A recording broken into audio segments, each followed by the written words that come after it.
mean, we're definitely still on cloud nine. You know, we've been very active in the group chat. We're a group that thinks we should be going on our third in a row. We should have had it last year, we thought, but you know, just the rebounding and get that championship back is always nice. We have our team golf tournament coming up. The group who wins it does get to take the trophy home first. So a little bit of bragging rights in its own in our own golf tournament. The first one was awesome, especially, you know, seeing from where the program came to the franchise, and then, you know, we changed our name and we had instant success. So that was awesome to see it come full circle. This year was definitely a lot sweeter, I'd say. There was definitely a little bit of talk about saying, you know, the first one was kind of, you know, a fake championship. We only played 10 games in the regular season and then had playoffs.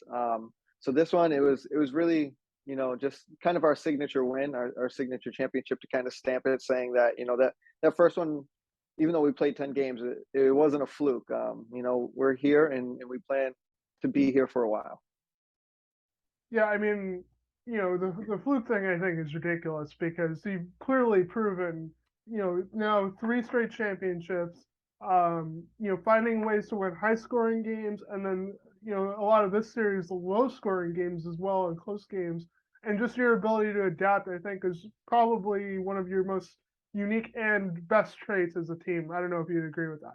Yeah, I definitely agree with that. You know, we know, like, if we're in a low scoring game, we have great pitching that is going to keep us in those games. You know, and our hitters will come around. And if we're somehow in a high scoring game, we know our bats can keep up with anybody in the league. So there's no really point that we're really nervous about any game down. We could be down 4 or 5 runs. We know that we can score 4 or 5 in an inning, and just like that, we could be tied or in the lead. Interview. During an interview with John Matos, your game three starter, he revealed he was Mhm. dealing with nerve damage in his arm, I believe.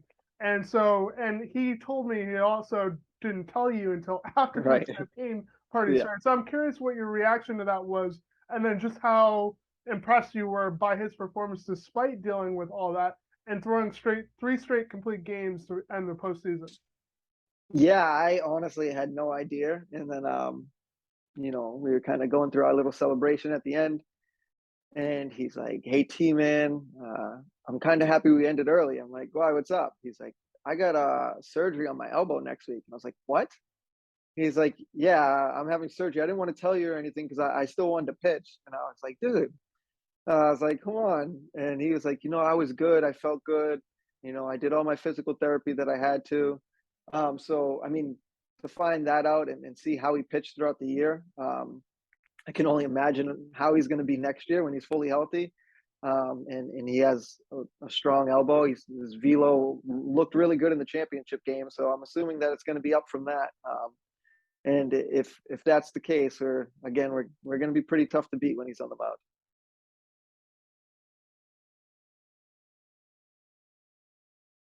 Was you know, our end goal has always been the championship. Um, it's nice to get the one seed. It's nice to be the top team in the regular season. But realistically, what it comes down to is winning a championship. Last year, like I said, we were the one seed and we lost the championship. So for us, it meant absolutely nothing that we're first in the regular season. We're here to win championships, and I think that's a common goal. And once we all, like, really locked in and settled in on, hey, we know what we can be, and we know what we set out to do this year. So let's go do it. And, you know, that stretch that we had of the last 17, 18 games was pretty incredible, you know, to be able to manage and play on the team and watch, you know, our team just fully take off. In terms of pitching, you guys were ranked third in, I think, the league in ERA with 2.34 ERA. Justin Sylvia was kind of a big part of that too. His 7-0 record, 49 strikeouts, 17 runs allowed in 40 and two-thirds innings. So how Mhm. important was he to your success? Because we've talked about Matos, obviously, as well, but I feel like he's obviously been a big part of your success, both I'm guessing as a starter and out of the bullpen as well. So just talk about his role on the team and why he was so important for you guys in getting your goal of a championship. Yeah, Justin's been a big part of our team for the last 3 years. If you go run his numbers, he's he's been kind of unhittable the last 3 years. Last year he was a stud for us as well, and this year he was one of our guys.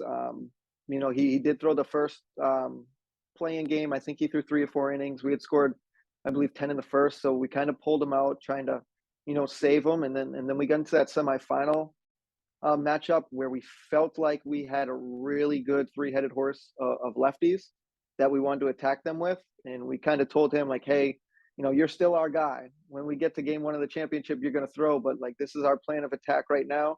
And if we needed him in game 4, if we got there, we would have obviously had him pitch, but against the Havoc. But we knew that the 3 lefties we had, we thought we were going to get it done, and just he was ready to get the ball in game 1, and he went out there and shoved again for us.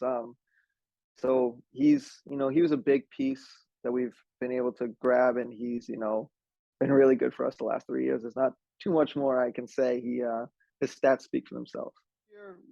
In the playoffs, we were missing one of our big bats, Cahill, who's Triple Crown winner in 2020 when we won it.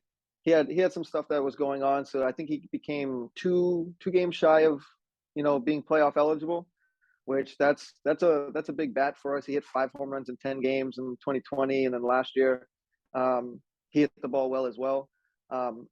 So I think just having our depth where Cahill wasn't there, and then we had Bolai, our new addition, which it helped kind of pay for him to be able to just go out there free flowing, playing baseball.